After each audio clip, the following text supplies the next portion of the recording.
I stared at the acceptance letter until the words blurred together. UC San Francisco, Clinical Psychology PhD program. Full funding. Everything I'd worked towards since freshman year, laid out in crisp university letterhead. I should have been calling my parents. Should have been texting everyone I knew. Instead, I folded the letter in half and shoved it into my desk drawer next to 3 other acceptance letters I hadn't responded to yet. My roommate was at her boyfriend's place again, so the dorm room felt especially quiet. Too quiet. I pulled out my laptop and opened a new browser tab, my fingers automatically typing Sequoia National Forest Missing Persons into the search bar. Same habit I'd developed over the past 2 years, like picking at a scab that wouldn't heal. But I closed the laptop before hitting enter. Not tonight. The thing was, I used to be normal. Anxious, sure, but normal anxious. The kind of person who worried about grades and whether people liked me, not the kind who researched folklore until 3 in the morning and jumped at shadows. That changed during spring break sophomore year. I'd never been outdoorsy, still wasn't, honestly. But my friends had this tradition. Every spring break, they'd disappear into the wilderness for a long weekend. Julian, Ashlyn, Alex, and Henry. They'd been doing it since freshman year, and somehow I'd gotten pulled into their orbit. "Come on, Chris," Julian had said that March, sprawled across my dorm room floor with his usual dramatic flair. "You can't spend another break holed up in the library. Live a little." Ashlyn had been more direct. "We're going whether you come or not, but it's more fun with the whole group." The whole group. Like I was actually part of something instead of just the anxious girl who tagged along to avoid being left out. So I'd said yes, even though something about those trips always made my skin crawl. Not the camping itself, though sleeping on the ground wasn't exactly my idea of fun, but the way the darkness pressed in around our little campfire. How the forest felt like it was watching us. Henry had found the spot freshman year, this clearing deep in Sequoia National Forest where you couldn't get cell service even if you climbed a tree. "That's the point," he'd always say when I complained about being completely cut off. No distractions. The drive took 3 hours on increasingly narrow roads until we were basically following deer paths. Henry navigated from memory, pointing out landmarks that looked like every other tree to me. Julian rode shotgun, already launching into some story about a horror movie he'd watched the night before. Alex and I were crammed in the back with all the camping gear, and he kept making jokes about my obvious terror every time we hit a pothole. "Relax, Chris," he'd said, grinning at my white-knuckled grip on the door handle. "Henry's only gotten us lost twice." "Once," Henry corrected from the driver's seat, "and we found our way back." After 6 hours of wandering in circles, Ashlyn twisted around from the passenger seat. That was because Julian insisted he knew a shortcut. "I did know a shortcut," Julian protested. "It just happened to involve more hiking than anticipated." Their easy banter should have been comforting, but I felt like I was watching it from outside. Like I was playing the role of the friend who belonged here, when really I was just the person who couldn't say no. We reached the clearing around 4 in the afternoon. Same spot as always, a rough circle of flat ground surrounded by massive pine trees that blocked out most of the sky. Henry parked on what passed for a road, really just 2 tire tracks through the undergrowth. "Home sweet home," Julian announced, already climbing out to stretch. The air smelled like pine needles and something earthy I couldn't identify. Not unpleasant exactly, but heavy. Like the forest was holding its breath. Henry immediately started unloading gear with the efficiency of someone who'd done this 100 times. Alex grabbed the cooler while Julian wandered off to collect firewood, probably looking for the driest branches he could find to show off his Boy Scout knowledge. "You okay?" Ashlyn asked, appearing beside me with an armload of tent poles. I realized I'd been standing there like an idiot, just staring at the trees. "Yeah, just taking it in." She followed my gaze upward, where the pine branches created a canopy so thick it felt like being inside a cathedral. Pretty amazing, right? Sometimes I forget how quiet it is out here. Quiet wasn't the word I'd use. The forest was full of sounds, branches creaking, leaves rustling, things moving through the underbrush that I couldn't see. It felt alive in a way that made me want to stay very close to the group. "Chris, you want to help me with the tents?" Henry called out, already shaking out the first one. I spent the next hour trying to be useful while Henry and Alex set up camp. My job was mostly holding things and staying out of the way, which suited me fine. Julian returned with enough firewood to burn down half the forest, dumping it in a pile near the stone circle someone had built during a previous trip.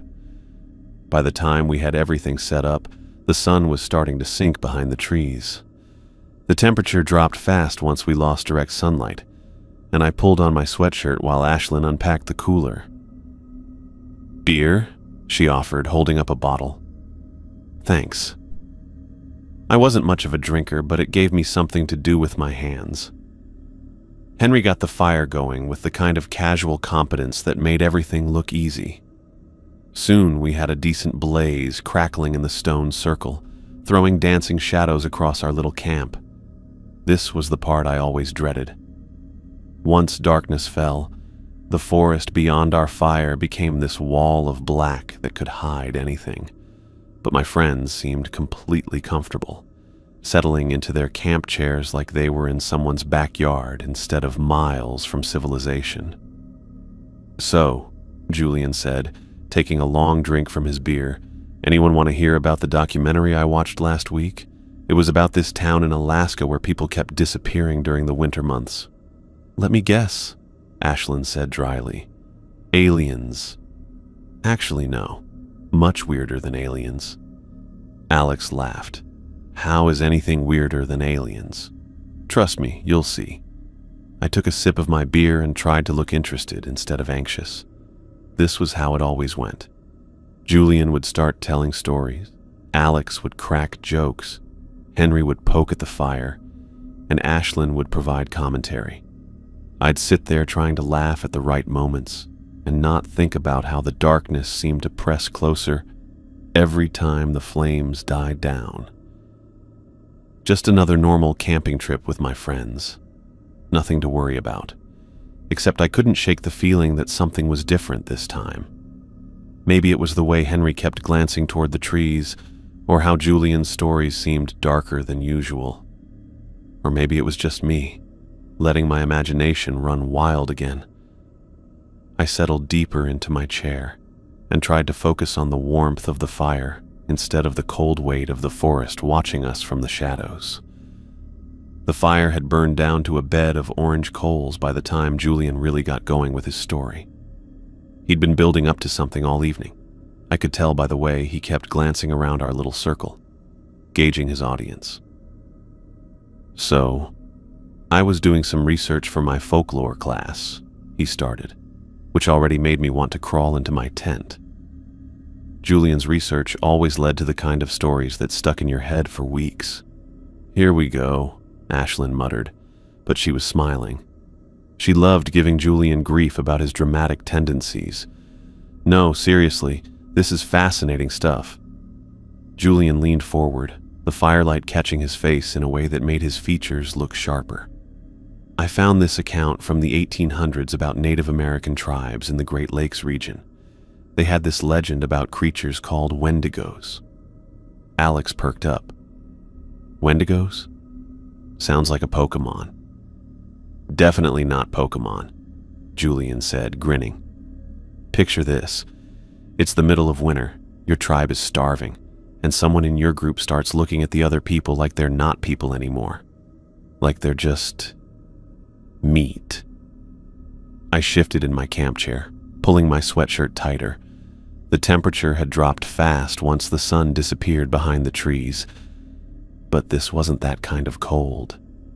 The legend says that when someone resorts to cannibalism, especially during those brutal winters, they become something else. Something hollow.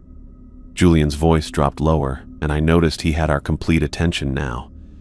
Even Ashlyn had stopped poking at her phone. The Wendigo isn't just a monster. It's what's left when humanity gets stripped away. This gaunt skeletal thing with yellowed fangs and glowing red eyes, always hungry, never satisfied. Okay, that's genuinely creepy, Alex admitted. Julian was just getting started. But here's the really messed up part. They retain enough human intelligence to be cunning. They can mimic voices perfectly, calling out in the darkness to lure people away from safety. Imagine hearing your brother calling for help from the forest, following the voice deeper and deeper into the woods, only to realize too late that your brother is sitting right behind you by the fire. A log shifted in the fire pit, sending up a shower of sparks, and I actually jumped. Alex laughed at my reaction, but it sounded forced. The accounts describe them as impossibly tall and thin, moving through the forest without making a sound until they want to be heard. And the smell. Julian wrinkled his nose. Like rotting meat and wet earth. The kind of stench that makes you gag before you even see what's causing it. Julian, Ashlyn said, but there wasn't much bite in it. You're going to give Chris nightmares. I'm fine, I lied, taking a sip of my beer to have something to do with my hands. The truth was, Julian's stories always got to me, but admitting that would just encourage him. The worst part, Julian continued, clearly on a roll now, is that they're patient. A Wendigo might stalk a group for days, learning their voices, their habits, their fears. Then it starts picking them off one by one, using what it's learned to manipulate the survivors. Henry had been quiet through most of the story, just staring into the coals and occasionally poking them with a long stick. But something about his posture had changed. He was sitting straighter, more alert, like he was listening for something beyond Julian's voice.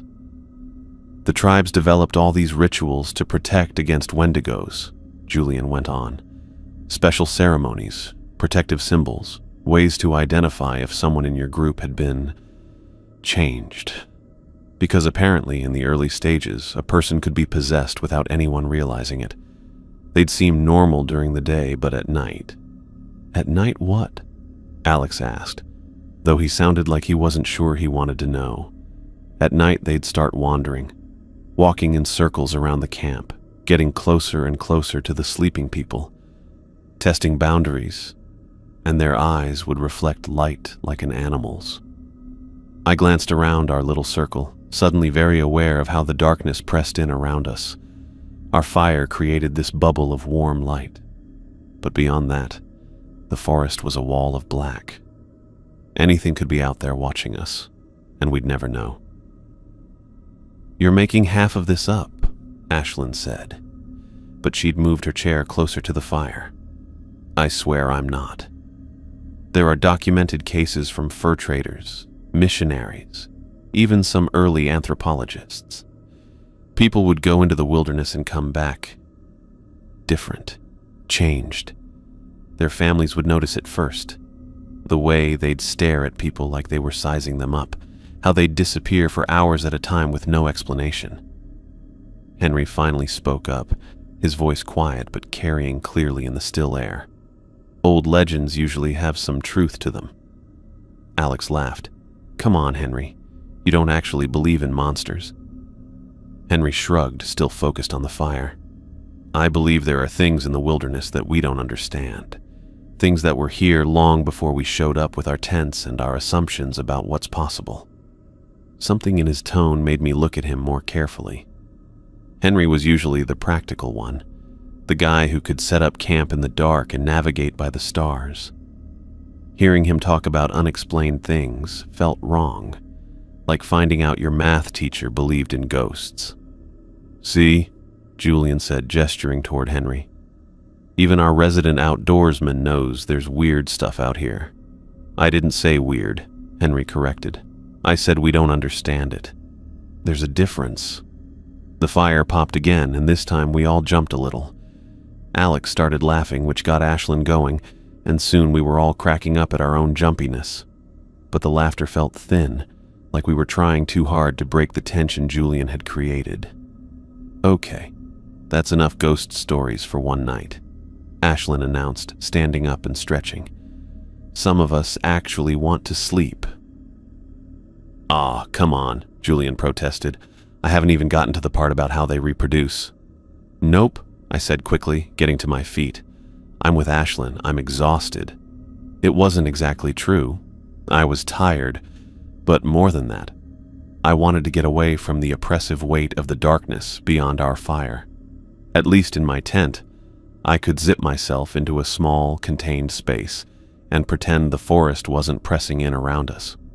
"Fine, fine," Julian said, holding up his hands in surrender. "But don't blame me if you have boring dreams." Alex yawned dramatically. "I'll take boring dreams over whatever nightmare fuel you were about to share." We started the usual routine of banking the fire and securing our food in the bear canisters Henry had insisted on bringing. I grabbed my toiletries and headlamp for a quick trip to the designated bathroom area. Really just a spot behind some trees that offered minimal privacy. "Want company?" Ashlyn offered, but I shook my head. "I'll be quick." The beam of my headlamp carved a narrow tunnel through the darkness as I picked my way carefully over roots and rocks. The forest felt different at night, more alive somehow. Every shadow could hide something watching. Every sound could be footsteps, following just outside my circle of light. I finished as quickly as possible and hurried back to camp, where Alex was already in his tent, and Ashlyn was brushing her teeth by the dying fire. Julian was still sitting in his chair, probably composing tomorrow night's story in his head. "Sleep well," Ashlyn said around her toothbrush. "You too." I ducked into my tent and zipped it shut, immediately feeling safer in the small, enclosed space. Through the thin nylon walls, I could hear the others finishing their nighttime routines. Ashlyn's tent zipper, Alex calling out a muffled, "Good night." Julian finally getting up from his chair with an exaggerated groan about his back. But as I arranged my sleeping bag and tried to get comfortable on the uneven ground, I realized I could still hear movement outside. Footsteps circling the camp, the soft scrape of someone poking at the fire. Henry was still out there, I realized.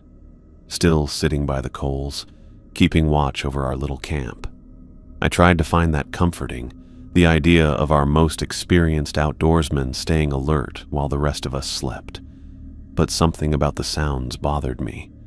The footsteps were too regular, too deliberate, like pacing. And every now and then, I could swear I heard him talking to himself, though I couldn't make out the words.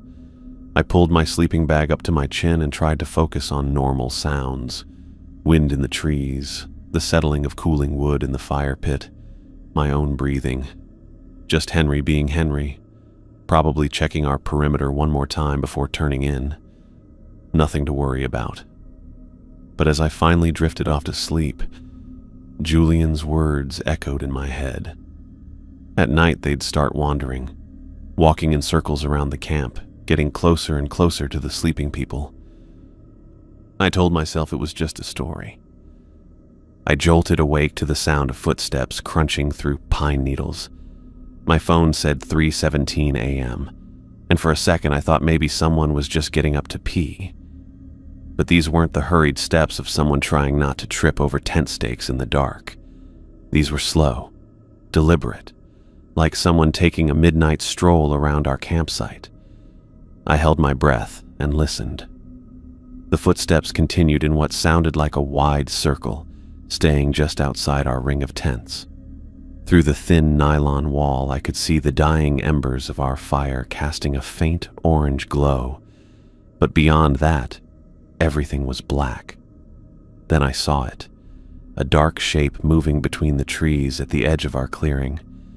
Tall and thin, but something about the way it moved made my stomach clench. The gait was all wrong, too jerky, like a marionette being controlled by someone who'd never seen a person walk before. My first thought was Henry. Had to be Henry, right? Maybe Julian's ghost story had gotten to him too, and he was trying to freak us out. Get some payback for all the times we'd made fun of his serious outdoorsman routine. "Henry," I whispered, loud enough to carry, but not wake the others. cut it out. The figure stopped moving entirely. I waited for him to laugh or call back or do something normal. Instead, it just stood there in the exact same spot, perfectly still. Not the kind of still where someone's trying not to laugh. The kind of still that made every hair on my arm stand up. Minutes passed. I counted them on my phone. 3, 4, 5. The figure didn't move, didn't shift weight, didn't do any of the tiny unconscious movements that people do when they're standing around. It was like looking at a statue someone had placed between the trees. My rational brain kept insisting this was Henry messing with us. But my rational brain was getting shouted down by something much older and more primitive that was screaming at me to stay very, very quiet. The silence stretched on until I couldn't take it anymore. I had to know what I was looking at. My hand shook as I reached for my tent zipper, pulling it down just enough to peek through the gap. The moonlight filtered through the pine branches in pale strips, illuminating patches of forest floor and tree trunks. I could see our camp chairs still arranged around the fire pit, Alex's hiking boots where he'd kicked them off, the bear canister sitting exactly where Henry had placed it. But the spot where the figure had been standing was empty. I stared at that patch of forest until my eyes watered, looking for any sign of movement. Nothing. Just trees and shadows and the kind of absolute stillness that only exists in the middle of nowhere at 3 a.m. I zipped my tent back up and lay down, pulling my sleeping bag up to my chin. Obviously, I'd been dreaming. Julian's stupid Wendigo story had wormed its way into my subconscious and created some nightmare about figures stalking around our campsite. Completely logical explanation. Except I was wide awake now, and I could remember every detail with the kind of clarity that dreams never have. The way the figure's arms hung too long at its sides, how it had moved without seeming to bend its knees, the absolute wrongness of its proportions in the moonlight. I checked my phone again. 3:31 a.m. Still hours until dawn. I tried closing my eyes and thinking about normal things. My acceptance letter sitting in my desk drawer, the psychology paper I needed to finish when I got back, my mom's voice when I'd called to tell her about the camping trip, how she'd made me promise to be careful and stay with the group. But every time I started to drift off, I'd hear something. A branch snapping, leaves rustling when there wasn't any wind, the soft scrape of something moving across pine needles just outside my tent. Each time I'd hold my breath and listen, but the sounds would stop the moment I focused on them. Like whatever was out there knew I was awake and was waiting for me to let my guard down. Around 4 a.m., I heard what sounded like someone walking around the perimeter of our camp again. The same slow, measured pace as before, but this time I didn't look. I squeezed my eyes shut and counted my breathing until the footsteps faded away. When my phone alarm went off at 7 a.m., I felt like I'd been hit by a truck. My whole body ached from lying rigid with tension for hours, and my eyes burned from staring into the darkness every time I thought I heard something. But sunlight was already filtering through my tent walls, and I could hear Alex's voice outside complaining about how cold it was. Normal sounds. Daylight sounds. The kind of sounds that made 3 a.m. terrors seem ridiculous. I unzipped my tent and crawled out, immediately feeling better as soon as I stood up in the morning air. Julian was already trying to coax the fire back to life, muttering about wet wood. Ashlyn emerged from her tent looking like she'd slept better than I had in months. "Morning, sunshine," Alex called out, grinning at what must have been my disheveled appearance. "You look like you wrestled a bear." "Couldn't sleep," I said, which was true enough. "Julian's ghost stories getting to you?" Ashlyn asked, but not in a mean way. I almost told them about the figure I'd seen. Almost described the way it had moved and how it had stood there watching our camp. But in the bright morning light, with my friends joking around and the smell of coffee starting to brew, it sounded crazy even in my own head. "Something like that," I said instead. Julian looked up from the fire pit, where he'd finally gotten some flames going. Sorry, Chris. I didn't think you'd actually have nightmares. It's fine. Just my imagination running wild. But as I helped Ashlyn sort through our breakfast supplies, I kept glancing toward the trees where I'd seen the figure. In daylight, it looked like any other patch of forest. Pine trunks and undergrowth and dappled shadows. Nothing threatening about it at all. Still, I couldn't shake the feeling that something had been watching us last night. Something that knew we were here and was deciding what to do about it. I told myself I was being paranoid. That Julian's story had gotten under my skin more than I wanted to admit. That spending too much time in the wilderness was making me jumpy about perfectly normal forest sounds. But when I looked around for Henry to help with breakfast, I realized his tent was still zipped shut. His hiking boots weren't sitting outside where he always left them.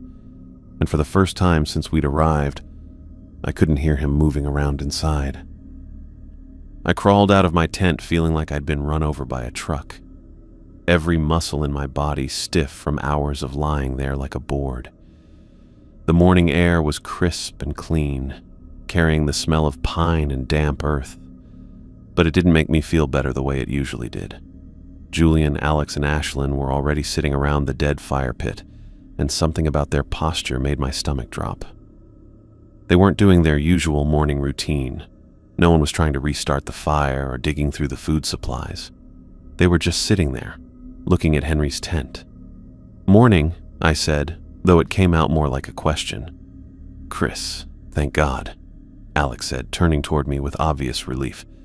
"Did Henry say anything to you last night about going somewhere?" I looked at Henry's tent. The zipper was still closed, his hiking boots weren't sitting outside where he always left them, and there was no sound of movement from inside. "What do you mean?" "He's not in there," Julian said, nodding toward the tent. "I already checked. His sleeping bag is stone cold." My mouth went dry. "Maybe he's just gone for a hike. Yeah, that's what I said," Alex interrupted.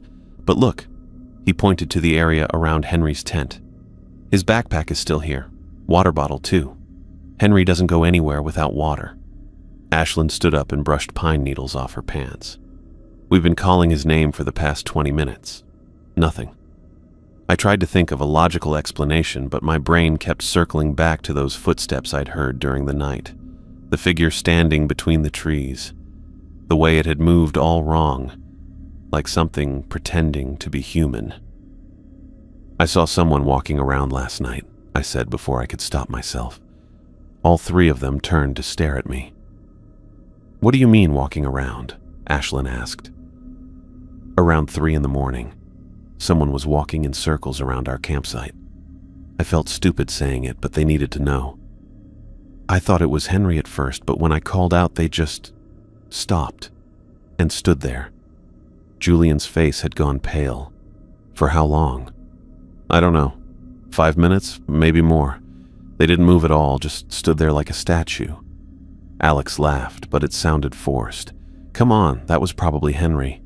Maybe he couldn't sleep and was just walking around thinking." "Then where is he now?" Ashlyn asked. None of us had an answer for that. We spent the next hour doing busy work, restarting the fire, making coffee, eating granola bars that tasted like cardboard. But every few minutes, one of us would glance toward the trees or call Henry's name, just in case. "Okay," Ashlyn finally said, checking her watch. "It's almost 10. We need to actually look for him." "He's probably fine," Alex said, but he was already reaching for his day pack. "You know Henry. He gets focused on something and loses track of time." Julian nodded, though he kept glancing toward the forest with the same nervous energy I felt. "We'll give him until noon. If he's not back by then, we'll figure out what to do." We split up into pairs. Julian and Alex headed toward the creek where Henry liked to sit and think, while Ashlyn and I took the main trail back toward where we'd parked the car. The plan was to search for 2 hours, then meet back at camp. Walking with Ashlyn felt different than being with the whole group. She was more direct, less worried about keeping everyone's mood up. As we picked our way along the narrow trail, calling Henry's name every few minutes, she started talking. "He's been weird lately," she said, stepping over a fallen branch. Like weirder than usual. Weird how? I don't know. More withdrawn, I guess. Last week in the dining hall, I was talking to him about my engineering project, and he just zoned out completely, staring at nothing for like 5 minutes straight. I remembered Henry's behavior by the fire the night before, how he'd gone quiet during Julian's story, staring into the coals like he was seeing something the rest of us couldn't. Did he say anything about not sleeping well? Ashlyn stopped walking and looked at me. How did you know that? Just a guess. Yeah, he mentioned it a couple times. Said he was having weird dreams. She started walking again, faster now. I figured it was just stress about graduation, you know. But now, we called his name again, our voices echoing off the trees. No response. The trail wound through dense forest with massive pine trunks rising up on both sides like the walls of a cathedral. Normally, I found it beautiful in an intimidating way, but today it felt oppressive. Like the trees were closing in around us, hiding things we needed to see. "Henry!" Ashlyn shouted, cupping her hands around her mouth. "Where are you?" Nothing but the sound of wind in the branches and our own footsteps on the pine needle carpet. We hiked for almost an hour, checking every side trail and clearing we could find. I kept expecting to see Henry sitting on a rock somewhere, maybe with a twisted ankle or just lost in thought. But there was no sign of him anywhere. No footprints in the soft earth. No broken branches where someone had pushed through the undergrowth. Nothing. "This doesn't make sense," Ashlyn said as we turned around to head back to camp. "Henry knows these woods better than any of us. He doesn't just get lost." I wanted to tell her about the figure I'd seen, how wrong it had looked standing there in the moonlight. But in the bright morning sun, with Ashlyn being so practical and logical, it sounded crazy even in my own head. "Maybe he went further than usual," I said instead. "Lost track of time. Without water? Without his pack?" Ashlyn shook her head. "Henry's too careful for that. He's the one who's always lecturing us about wilderness safety." She was right, and we both knew it. Henry was the guy who made us check our gear twice before every hike, who insisted on bringing first aid supplies and emergency whistles. He wouldn't just wander off into the forest unprepared. By the time we got back to camp, Julian and Alex were already there, sitting by the fire with grim expressions. I could tell from their faces that they hadn't found anything either. "Nothing," Julian said before we could ask. "We hiked all the way to the creek and back, called his name the whole time." Alex was staring at his phone even though we all knew there was no signal out here. "Maybe we should hike back to the car, see if he went that way for some reason." "Why would he do that?" Ashlyn asked. "I don't know. Maybe he felt sick and was trying to get help." It was a thin theory, but we were running out of options. The four of us sat around the fire, trying to come up with explanations that made sense. Henry had gone for a walk and gotten turned around. He'd seen something interesting and followed it too far. He'd had some kind of emergency and was waiting somewhere for us to find him, but none of those explanations felt right. Henry didn't get lost. He didn't make stupid decisions in the wilderness, and if he was hurt or in trouble, he would have stayed close to camp where we could hear him calling for help. I checked my watch. 11:47 a.m. 13 more minutes, Alex said, following my gaze. Then we figure out what to do.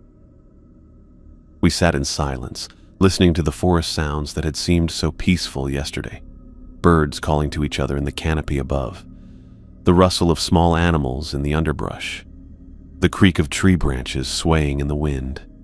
All normal sounds. Nothing that explained where Henry had gone, or why his tent was empty, or what I'd seen walking around our campsite in the middle of the night. But as noon approached, I couldn't shake the feeling that we weren't going to find him, that whatever had been watching us from the trees had already taken what it came for. I checked my watch for the 100th time, 2:47 p.m. Henry had been missing for almost 12 hours now, and we'd covered every trail within a mile of our campsite. My feet hurt, my throat was raw from calling his name, and the knot in my stomach had twisted itself into something that felt permanent. "This is insane," Alex said, dropping his day pack next to the fire pit. "People don't just vanish into thin air." Julian wiped sweat from his forehead with the back of his hand. "Maybe we missed something, a side trail or—" "We didn't miss anything," I interrupted, probably sharper than I meant to. "We've been over every inch of this place twice." The truth was I'd been looking for more than just Henry. I'd been scanning the ground for footprints that might match what I'd seen last night, checking for broken branches or disturbed undergrowth, anything that might explain the figure I'd watched standing motionless between the trees. But the forest floor told us nothing. It was like Henry had simply stopped existing the moment he left his tent. Alex suddenly straightened up, snapping his fingers. Wait, what if he went back to the car? Maybe he felt sick or something and decided to sleep there instead of his tent. It was a stretch, but we were running out of ideas. Julian nodded eagerly. "That's actually not crazy. Remember freshman year when he got food poisoning on that trip to Yosemite? He spent the whole night in the car because he didn't want to wake us up." I wanted to point out that Henry's backpack and water bottle were still here, that he wouldn't hike anywhere without basic supplies. But Alex was already shouldering his pack again, and Julian was kicking dirt over our fire. "It's worth checking," I said, though my gut told me we wouldn't find him there either. The hike back to the parking area took 45 minutes, and with each step I felt more certain we were wasting time. Henry was careful about wilderness safety to the point of being annoying. He made us check our gear twice before every trip, insisted on bringing emergency whistles none of us ever used, and lectured us about staying hydrated until we wanted to throw our water bottles at him. The idea that he'd wander off without supplies made no sense. But when we reached the small dirt lot where Julian had parked his Honda, I felt a flicker of hope. Maybe Alex was right. Maybe there was a simple explanation for all of this. The car sat exactly where we'd left it yesterday, covered in a thin layer of pine needles and dust. Julian pulled out his keys and tried the doors, but they were still locked. He peered through the windows, checking the back seat and floor. "Nothing," he said, his voice flat. "No sign anyone's been here." Alex walked around the car twice as if Henry might be hiding behind the tires. "Maybe he's coming back? Like he went to get help and he's on his way?" "From where?" Julian asked. "The nearest town is 20 miles away, and most of that's on highways. Henry doesn't hitchhike." I stared at the car, trying to make sense of the timeline. If Henry had left camp sometime after we all went to sleep, he would have had to hike this trail in complete darkness, without a headlamp, since his was still in his tent, without water or food or any of the safety gear he always carried. "This doesn't make sense," I said out loud. "What doesn't make sense?" Alex asked. I gestured toward the empty parking lot. "Any of it. Henry doesn't take risks like this. He's the one who's always telling us to be careful." Julian kicked at a pine cone, sending it skittering across the dirt. "People do weird things when they're stressed. Maybe he's been dealing with stuff he hasn't told us about." "What kind of stuff?" "I don't know. School, family, whatever. You know how he gets all quiet sometimes." I thought about Henry's behavior around the campfire last night. How he'd gone silent during Julian's story, staring into the coals like he was seeing something the rest of us couldn't. How he'd said that old legends usually contained some truth, which wasn't like him at all. "We should go back," I said, "in case he shows up at camp." The hike back felt longer than usual, maybe because we weren't calling Henry's name anymore. We'd given up on that after the first few minutes, when our voices echoing off the empty trees started to sound more desperate than hopeful. By the time we reached our campsite, the sun was already sinking behind the pine canopy, casting long shadows across the clearing. I checked my watch again, 6:15 p.m. In another hour, it would be completely dark. Ashlyn was waiting for us by the cold fire pit, her backpack already on her shoulders and her headlamp clipped to her belt. She took one look at our faces and nodded grimly. "No luck, I'm guessing." "The car is still locked," Alex said. No sign he was ever there. Ashlyn adjusted her pack straps. Okay, that's it. I'm hiking out to get help.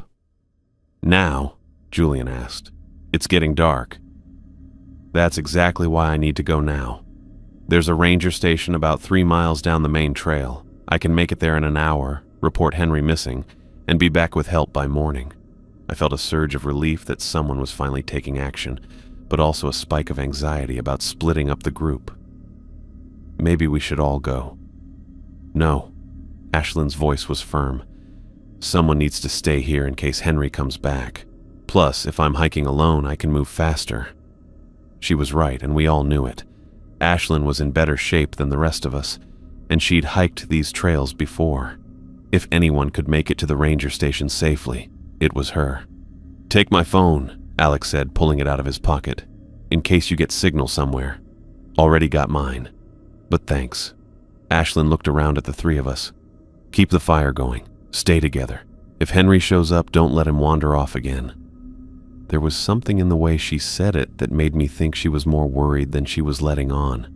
Like maybe she'd been having the same bad feeling I'd been carrying around all day. Be careful, I said. Always am. She gave us a quick smile that didn't quite reach her eyes. See you in a few hours. We watched her disappear down the trail, her headlamp beam bouncing between the trees until the forest swallowed it completely.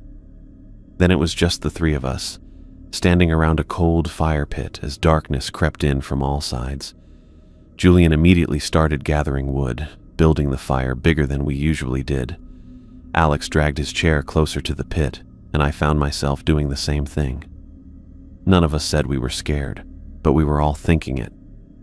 He's probably fine, Alex said as Julian coaxed flames from the kindling. You know Henry. He's tough. He can handle himself out there. Yeah, Julian agreed, but he kept glancing toward the trees. Probably just got turned around and is waiting for daylight to find his way back.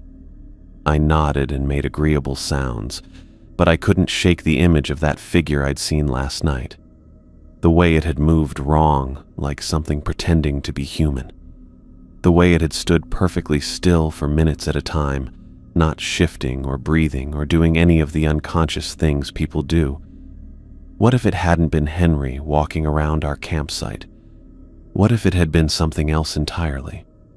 The fire caught properly, sending orange light dancing across our small circle. Beyond that warm glow, the forest pressed in like a black wall.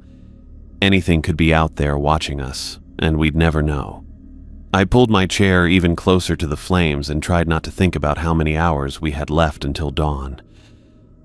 I lay in my sleeping bag, staring at the tent ceiling, listening to Ashlyn's voice getting closer through the trees. She was talking to someone, a man with a calm, professional tone that immediately made me feel better. Help was coming. Over here, I heard Alex call out, and then there were footsteps around our fire pit and the sound of gear being set down. I unzipped my tent and crawled out to find Ashlyn standing next to a park ranger who looked like he'd done this 1,000 times before. He was maybe mid-40s, compact and sturdy, with the kind of weathered face that came from spending most of your life outdoors. His uniform was crisp despite the hike, and he had that quiet authority that made you want to listen when he talked. I'm Ranger Yang, he said, pulling out a small notebook.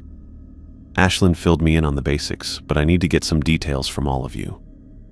Julian and Alex had emerged from their tents too, and we gathered around the fire pit while Yang asked questions. When had we last seen Henry? What was he wearing? Did he have any medical conditions or medications? Had he seemed upset or disoriented? I found myself studying Yang's face as we answered, looking for signs that he thought we were idiots who'd lost track of our friend through carelessness. But he just nodded and took notes, treating our answers like they mattered.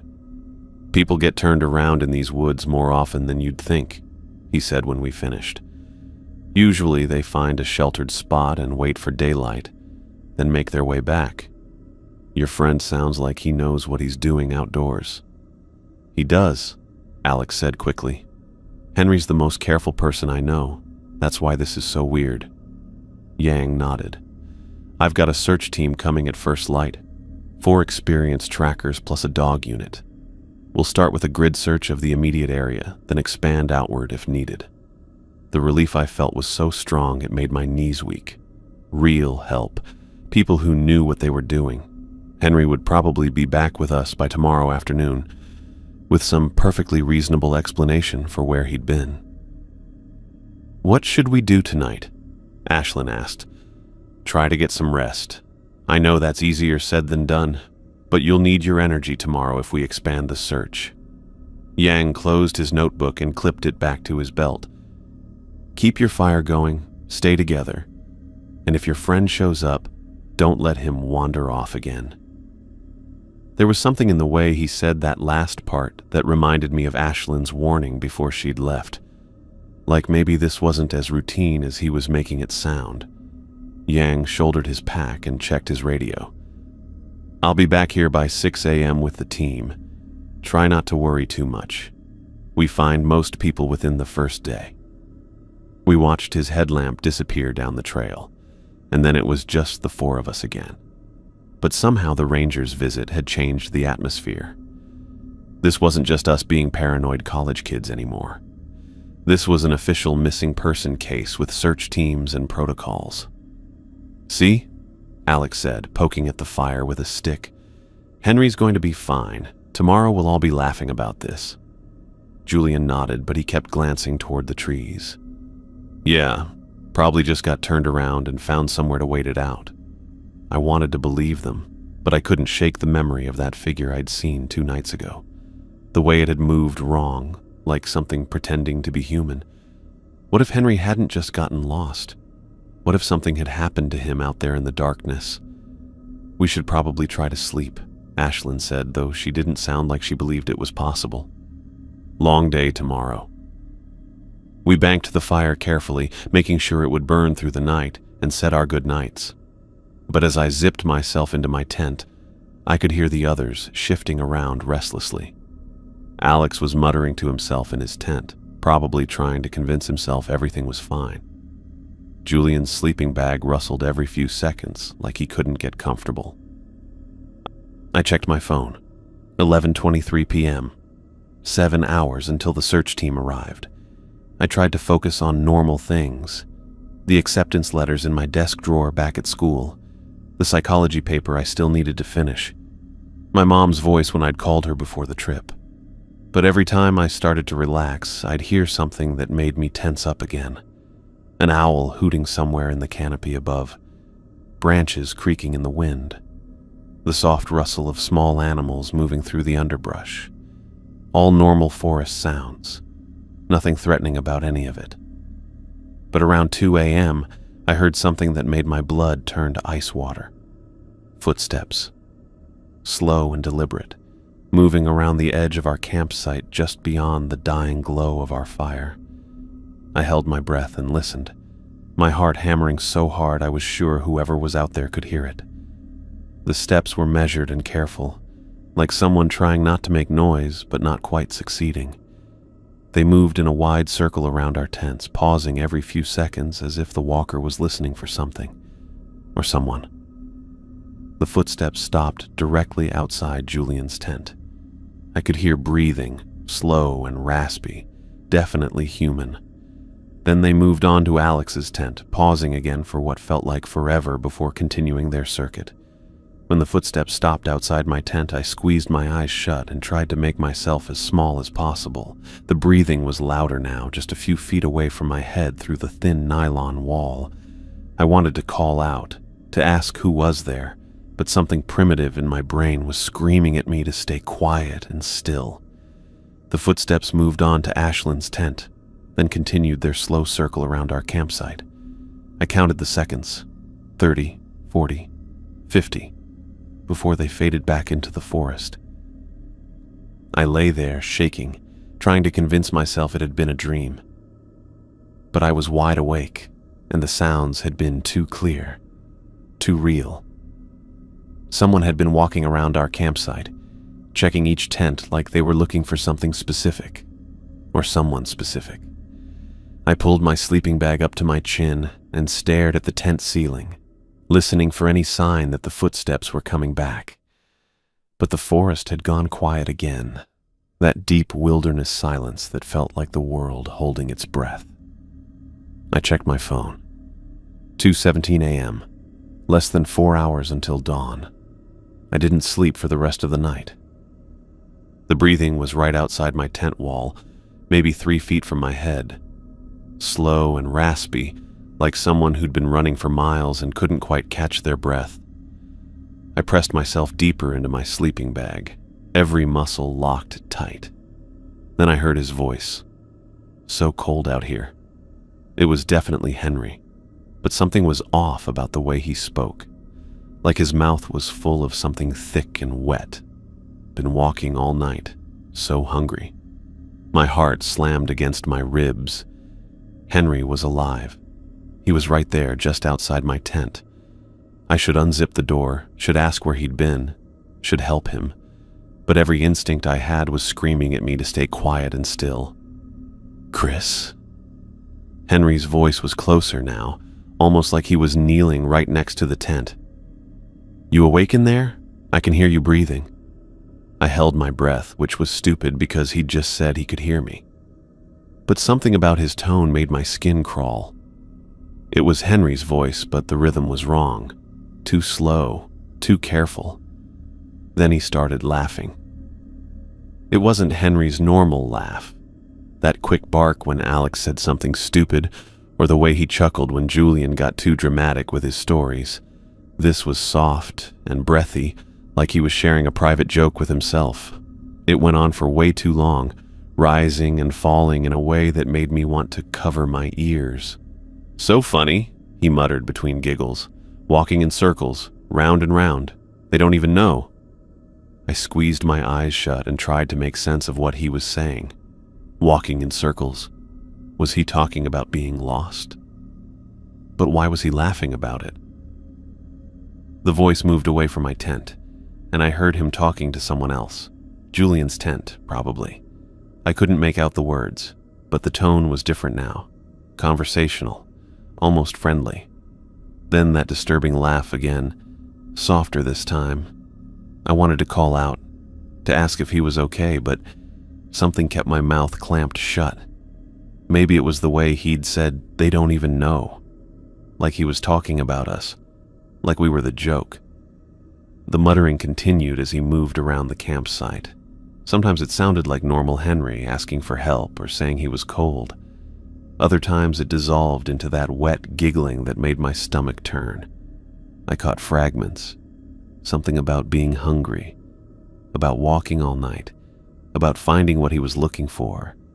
Then abruptly, everything went quiet. I lay there counting my heartbeats, straining to hear any sound that might tell me where he'd gone. But the forest had gone completely silent again, that deep wilderness quiet that felt unnatural after all the talking and laughing. A few minutes later, I heard running footsteps crashing through the underbrush, moving away from our campsite and deeper into the trees. Branches snapped and leaves rustled as whatever was out there moved fast and careless through the forest, not bothering to be quiet anymore. I checked my phone. 4:23 a.m. Still over an hour until dawn. I pulled my sleeping bag over my head and tried to convince myself that Henry was okay, that he'd just been disoriented from being lost in the woods for 2 days. People said weird things when they were exhausted and scared.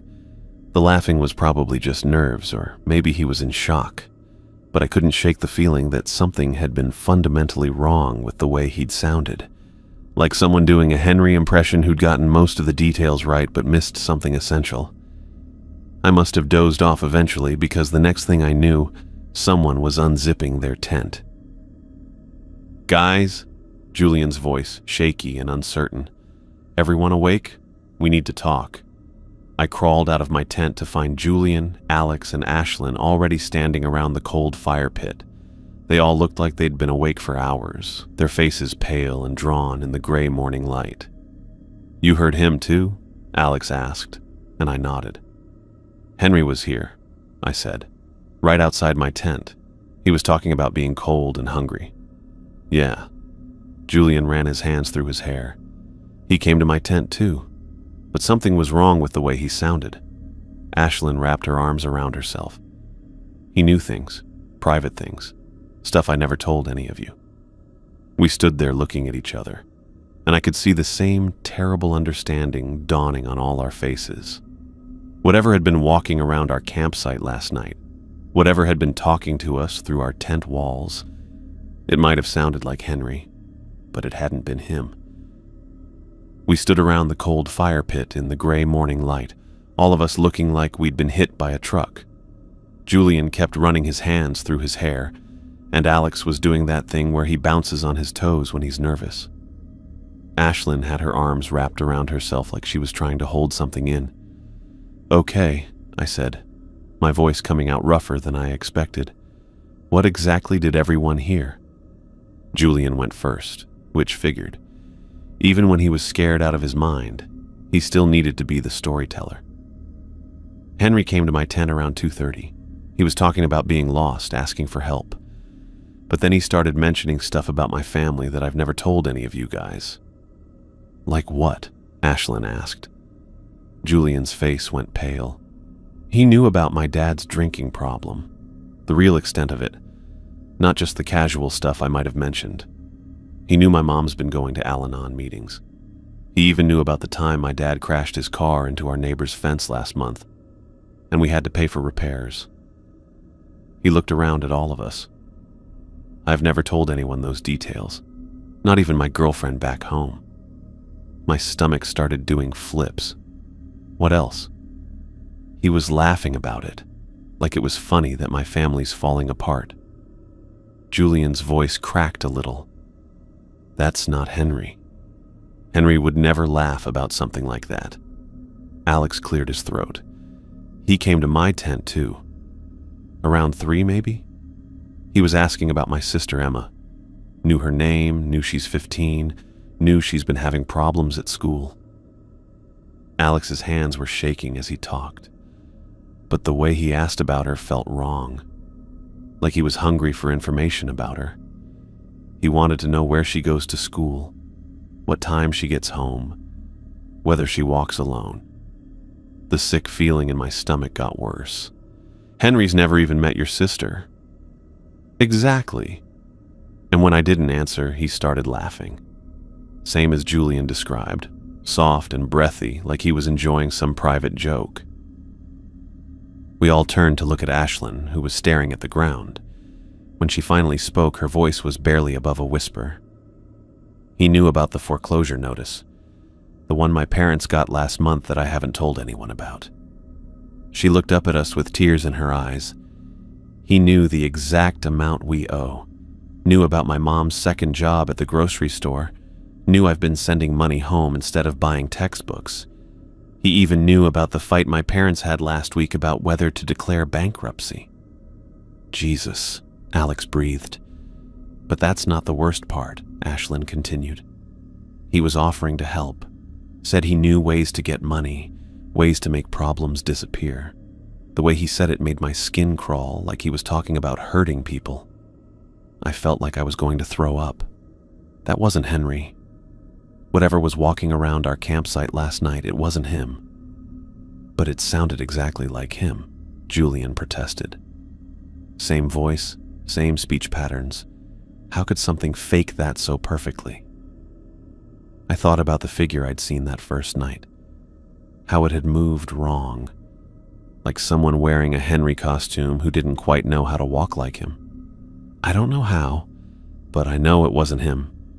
Henry would never threaten Alex's sister or laugh about Julian's family problems, and he definitely doesn't know private stuff about our families that we've never shared. "So, what are you saying?" Alex asked, though I could tell from his expression that he already knew. "I'm saying Henry's been dead since the night he disappeared, and something else has been wearing his voice, trying to get us to come outside." The words hung in the air between us like a physical weight. Nobody wanted to say it out loud, but we were all thinking the same thing. Julian's Wendigo story. The creature that could mimic voices, that learned about its victims before hunting them. "We need to pack up and get out of here," I said. "Right now." "But the search team," Julian started. "The search team is looking for someone who's already dead," I cut him off. "And if we stay here, whatever killed Henry is going to pick us off one by one." Alex was already moving toward his tent. "She's right. This is insane. We need to leave." But Julian grabbed his arm. "Wait. Think about this logically. If Henry's really dead, then the search team needs to know. We can't just abandon them." "We'll tell them when we get to the ranger station," Ashlyn said, shouldering her backpack. "But Chris is right. We can't stay here." That's when we heard the crashing. It started somewhere deep in the forest, the sound of something large moving fast through the underbrush. Branches snapping, leaves rustling, the heavy thud of footsteps that didn't care about being quiet anymore. And it was getting closer. "Move!" I shouted, grabbing my backpack and sleeping bag. "Everyone move now!" We abandoned everything else. The tents, the camping gear, the cooler full of food. Alex snatched up his day pack while Julian grabbed his car keys from his tent. Ashlyn was already jogging toward the trail, looking back over her shoulder at the wall of trees where the crashing sounds were getting louder. "Is it following us?" Alex panted as we half ran, half stumbled down the narrow trail. I could hear it moving parallel to the path, maybe 50 yards into the forest. Whatever it was keeping pace with us, crashing through the undergrowth like it didn't need to worry about obstacles. "Don't look back," Ashlyn called from ahead of us. "Just keep moving." But Alex couldn't help himself. He kept glancing over his shoulder, his face getting paler each time. "There's something in the trees. I can see it moving." "How much further to the car?" I asked Julian, who was fumbling with his keys as he jogged. "Maybe 10 minutes if we keep this pace." The crashing sounds were getting closer, and now I could hear something else underneath them. A voice calling our names from somewhere in the forest. "Chris! Julian! Where are you going?" It was Henry's voice, but wrong in every possible way. Too eager, too hungry, like he was excited about something we wouldn't want to know about. "Alex! Ashlyn! Don't leave me here." The voice was moving with the crashing sounds, keeping pace with us as we stumbled down the trail. Sometimes it sounded like it was right next to the path, sometimes deeper in the forest, but always following. "I'm so hungry," the voice called, and now it was definitely closer. "Been walking for days. Need to eat something warm." Julian made a sound like he was going to be sick, but he kept running. We all did, crashing down the trail like the amateur hikers we were, making enough noise to wake every animal in the forest. The parking area appeared ahead of us through the trees, and I've never been so happy to see Julian's beat-up Honda in my entire life. We reached it at a dead run, Julian hitting the unlock button while we were still 20 feet away. I yanked open the back door and threw myself inside, with Alex diving in right behind me. Ashlyn got the front passenger seat while Julian fumbled with the keys, his hands shaking so badly he could barely get them in the ignition. "Lock the doors," I gasped, and heard all 4 locks click at once. Julian got the engine started on the second try, and we peeled out of the dirt parking lot faster than was safe on the narrow mountain road. I looked back through the rear window as we drove away, and for just a second, I saw something standing at the edge of the parking area. It was tall and thin, with arms that hung too long at its sides, too far away to make out details, but the posture was wrong in every way that mattered. It stood perfectly still, watching us leave, and even from a distance I could tell it was smiling. Julian drove like his life depended on it, taking the winding mountain curves faster than his car was designed for. None of us spoke until we'd been driving for 20 minutes, and the forest started to thin out around us. Finally, Alex broke the silence. "What the hell was that thing?" I stared out the window at the normal world rushing past. Power lines, road signs, the occasional house. Everything looked exactly the same as it had 3 days ago, but I felt like we'd crossed some invisible line that we could never uncross. I don't know, I said, but it knew things about us that Henry never did. It was learning about us, getting ready to use that information somehow. The way it said my sister's name, Alex whispered, like it was tasting it. Julian's knuckles were white on the steering wheel. We have to tell someone, the police, the rangers, somebody. And say what? Ashlyn asked. That a monster killed our friend and then pretended to be him? They'll think we're having some kind of group breakdown. She was right, but we had to try. When we finally got cell service an hour later, Ashlyn called 911 and tried to explain what had happened. I could hear the dispatcher's voice through the phone, asking her to slow down and repeat herself. The questions got more skeptical as Ashlyn's story got more unbelievable. We agreed to meet the police at the ranger station where we'd spend the next several hours trying to convince people that our friend was dead and something else had been wearing his voice. But as we drove toward town, leaving the forest behind us, I couldn't shake the feeling that we'd escaped something that wasn't done with us yet. Something that now knew exactly who we were, where we came from, and what we cared about most. Something that had been very, very hungry. I stared out the back window as Julian's Honda lurched out of the dirt parking lot, gravel spraying behind us. Through the dust cloud, I could see it standing at the edge of the trees where the forest met the clearing. The figure was maybe 100 yards away, too far to make out a face, but close enough to see that everything about its posture was wrong. It stood perfectly straight, arms hanging at its sides like a scarecrow, not moving even slightly, despite the wind that was making the pine branches sway around it. Normal people shift their weight, adjust their stance, move their head to track a departing car. This thing just stood there like a statue, watching us leave. "Is that?" Alex started to ask, craning his neck to look back. "Don't look at it," I said, grabbing his shoulder and pulling him away from the window. "Just don't." Julian took the first curve way too fast, his tires squealing against the asphalt. The figure disappeared behind the trees, but I kept staring back anyway, half expecting to see it following us down the mountain road with that jerky, wrong-jointed walk I'd seen that first night. "Slow down," Ashlyn said from the front seat, her voice tight. "We're not going to help anyone if you wrap us around a tree." But Julian didn't slow down. If anything, he pressed harder on the gas pedal, taking the winding mountain curves like he was being chased. His knuckles were white on the steering wheel, and I could see sweat beading on the back of his neck despite the morning chill. Nobody talked for the first 20 minutes. We just sat there listening to the engine strain and the tires protest every sharp turn, all of us probably thinking the same thing, that we'd left Henry behind, that whatever was wearing his voice back there, we'd abandoned him to it. The forest started to thin out as we got lower on the mountain, pine trees giving way to scrub brush and the occasional power line. Normal civilization stuff that should have made me feel better, but somehow didn't. Everything looked exactly the same as it had 3 days ago when we'd driven up here, but I felt like we were different people now, like we'd crossed some line that couldn't be uncrossed. "My phone's got a signal," Alex said, staring at his screen. His voice sounded weird, like he was surprised the normal world still existed. Ashlyn immediately pulled out her phone and dialed 911. I could hear it ringing through the speaker, then a woman's voice asking about the nature of her emergency.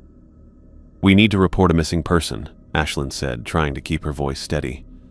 "Our friend disappeared from our campsite in Sequoia National Forest 3 days ago, and we think—" She paused, probably realizing how crazy the rest of it was going to sound. "We think something happened to him." The dispatcher asked for details, when Henry had gone missing, what he was wearing, whether he had any medical conditions. Standard questions that Ashlyn answered as best she could. But when the dispatcher asked why they'd left the campsite instead of waiting for the search team, Ashlyn's explanations started falling apart. "We heard someone walking around our tents at night, but it wasn't really him. It was something pretending to be him, and it knew things about us that he couldn't have known. I could hear the change in the dispatcher's tone, that careful professional patience people use when they think they're dealing with someone who's lost it. "Ma'am, I need you to slow down and tell me exactly what you observed." Ashlyn tried to explain about the voice that sounded like Henry but said things Henry would never say, about how it knew private information about our families, about the way it laughed when it talked about hurting people. With every word, I could hear how insane it sounded when you said it out loud to someone who hadn't been there. The dispatcher kept asking her to repeat things, to clarify details, to explain why they thought their friend was in danger if he'd been talking to them. How do you tell someone that you know the difference between your friend and something wearing his voice? How do you explain that you could hear the hunger in the way it said your name? By the time we reached the ranger station, I was pretty sure the dispatcher thought we were having some kind of group breakdown. Maybe drugs, maybe just college kids who'd gotten spooked in the woods and let their imaginations run wild. The kind of thing that probably happened more often than people wanted to admit. Ranger Yang was waiting for us in the parking lot along with 2 police officers and a woman in a suit who introduced herself as Detective Morrison. They looked tired and frustrated, like they'd been dealing with this kind of thing all morning. "You're the group that called in the missing person report?" Detective Morrison asked, pulling out a notebook. We spent the next 3 hours in a conference room at the ranger station, going over our story again and again. Each time we told it, it sounded more unbelievable. The officers were professional about it, asking careful questions and taking detailed notes. But I could see the skepticism in their eyes. How could we be sure it wasn't Henry if it sounded exactly like him? Why would we run away instead of helping a friend who was obviously disoriented and in distress? Had anyone been drinking or using drugs during the camping trip? Were there any conflicts within the group that might explain why someone would want to abandon a friend in the wilderness? That last question hit me like a punch to the stomach. They thought we'd done something to Henry, that we'd hurt him somehow and made up this crazy story to cover it up. "Henry Walsh is an experienced outdoorsman," Ranger Yang said, consulting his notes. "His father's been a park ranger for 20 years. Henry knows these woods better than most of my staff. It's highly unlikely he would get lost or injured under normal circumstances." The implication was clear. If Henry was missing, it was because something abnormal had happened. And the most abnormal thing in the equation was us. Julian tried to explain about the Wendigo legend, about creatures that could mimic human voices to lure victims. Detective Morrison listened politely, then asked if Julian had been researching this folklore before the camping trip. When he admitted he had, she made a note that I was pretty sure wasn't going to help our case. Sometimes when people are under stress in unfamiliar environments, they can experience auditory hallucinations, she said gently, especially if they've been primed to expect certain phenomena through stories or research. "We all heard it," I said. "All 4 of us, separately. How do you explain that?" "Group suggestion is more common than you might think. One person reports hearing something, others become hypervigilant and start interpreting normal sounds as confirmation." I wanted to scream at her that it hadn't been normal sounds, that the thing outside our tents had known details about our families that Henry had never heard. But I could see from her expression that she'd already made up her mind about what had happened. "They took our contact information and told us not to leave town until the search was complete. The search team would continue looking for Henry, but they were treating it as a standard missing person case now. Someone who'd gotten lost or injured, not someone who'd been taken by a monster." We drove back to campus in silence, each of us lost in our own thoughts. I kept thinking about the figure at the edge of the parking lot, how it had stood so perfectly still while watching us leave, like it was memorizing us for later. 3 days later, Alex called to tell me they'd found Henry's body. The search team had discovered him in a remote ravine about 5 miles from our campsite, wedged between 2 fallen logs where he wouldn't have been visible from above. The official report said he'd died from exposure and injuries sustained in a fall, probably on the night he disappeared from our camp. But the timeline didn't make sense. If Henry had died that first night, than what had been walking around our campsite 2 days later. What had been talking to us through our tent walls, laughing about our private fears and family secrets. I asked Alex if he'd seen the body, but he said the police hadn't let any of us near the scene. The medical examiner had ruled it an accidental death, a tragic case of an experienced hiker making a fatal mistake in the dark. The newspaper article was only 3 paragraphs long. Local student dies in hiking accident. It mentioned that Henry had been camping with friends, that he'd wandered away from their campsite and fallen into a ravine. No mention of the strange circumstances, the voices in the night, or the fact that we'd fled the scene instead of waiting for help. I never saw the autopsy report, but Alex heard things from his dad, who knew someone in the sheriff's department. Henry's body had shown signs of animal predation, which wasn't unusual for someone who'd been dead in the wilderness for several days. But the damage was more extensive than they'd expected, especially considering the area didn't have many large predators. The facial injuries were the worst part. According to Alex's source, Henry's features had been so badly damaged that they'd had to use dental records for identification. Like something had been trying to learn the shape of his face by taking it apart piece by piece. I never told anyone about that detail, just like I never told anyone about the dreams I started having afterward, where I could see Henry's face changing in the firelight, his features shifting and rearranging themselves while he smiled at me with too many teeth.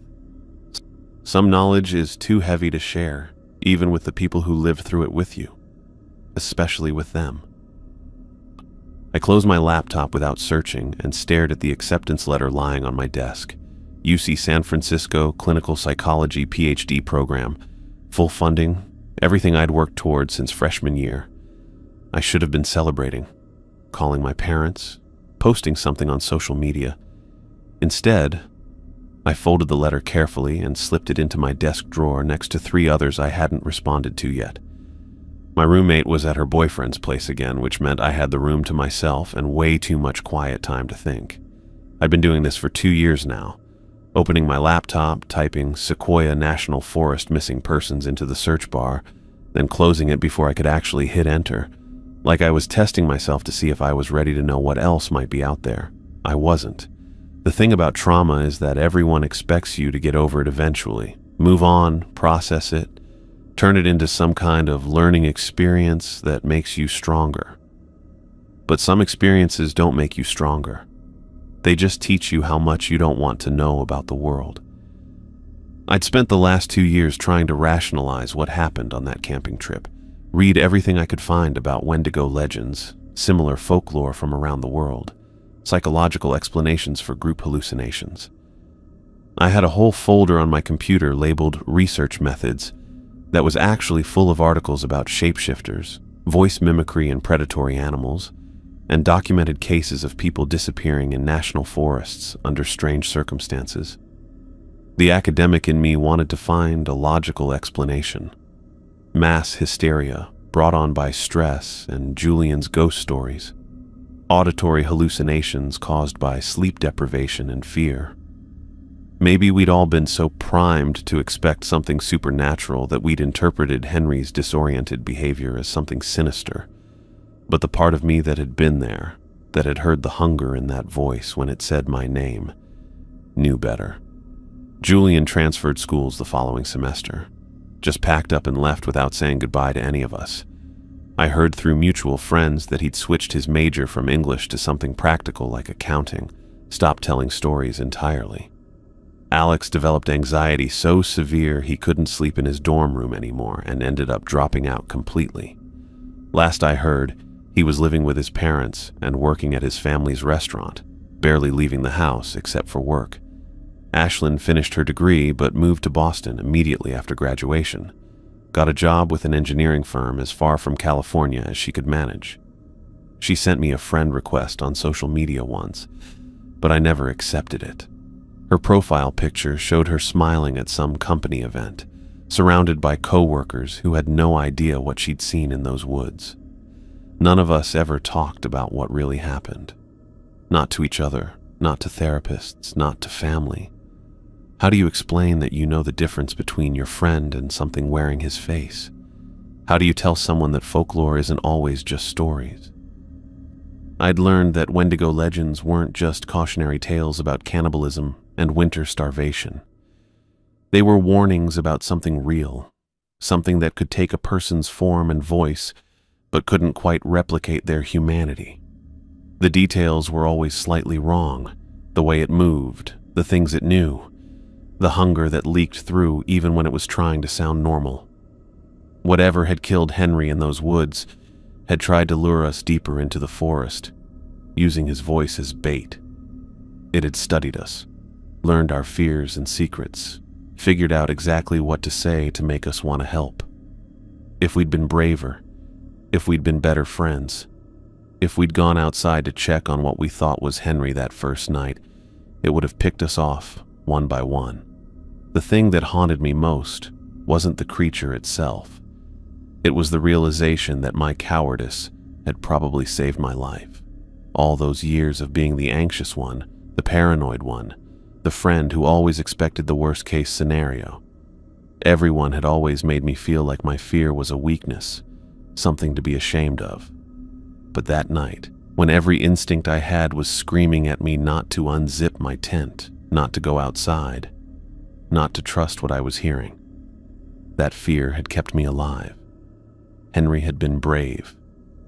Henry had been the kind of person who would investigate strange sounds, who would help a friend in need, who would never abandon someone who was calling for help. And Henry was dead. My phone buzzed with a text message. Ashlyn's name appeared on the screen, and for a second my heart rate spiked like I was back in that tent, listening to footsteps circle our campsite. "Hey, Chris. I'm going to be in California over winter break, visiting family. Want to meet up for coffee? Would be good to catch up." I stared at the message for a long time, thinking about what catching up would actually mean. Sitting across from each other in some coffee shop, making small talk about our jobs and our lives while carefully avoiding the one thing that had defined both of us for the past 2 years. Pretending we were normal people who'd just drifted apart after college instead of survivors of something that shouldn't exist. Or maybe she wanted to talk about it. Maybe she'd been carrying the same weight I had, the same terrible knowledge that made normal friendships feel impossible. Maybe she'd been researching too, trying to find answers, or at least confirmation that we hadn't all lost our minds together. But I knew that wasn't what would happen. We'd sit there being polite and distant, both of us thinking about Henry's voice calling our names from the darkness, both of us remembering how it had felt to run through the forest while something crashed through the trees behind us. And afterward, we'd both feel worse than we had before. Some friendships are too heavy to carry forward. Some shared experiences create bonds that are more like scars. They connect you to people in ways that hurt to touch. I deleted the message without responding and put my phone face down on the desk. The acceptance letter was still sitting there, waiting for an answer. A chance to study the human mind, to understand how people process trauma and fear, to maybe help other people who'd seen things they couldn't explain to anyone else. But that would mean staying in California, staying close to those woods, staying in a place where I might run into the other survivors and have to pretend we were all fine. It would mean building a career on understanding the mind while knowing that some things existed outside the boundaries of psychology entirely. I opened my laptop again and pulled up the email from the University of Vermont. Their clinical psychology program wasn't as prestigious as UCSF, but it was 3,000 miles away from Sequoia National Forest. 3,000 miles from the place where I'd learned that being afraid wasn't always weakness. Sometimes it was the only thing standing between you and something that wanted to wear your voice after you were gone. I started typing my acceptance letter to Vermont, my fingers moving quickly before I could change my mind.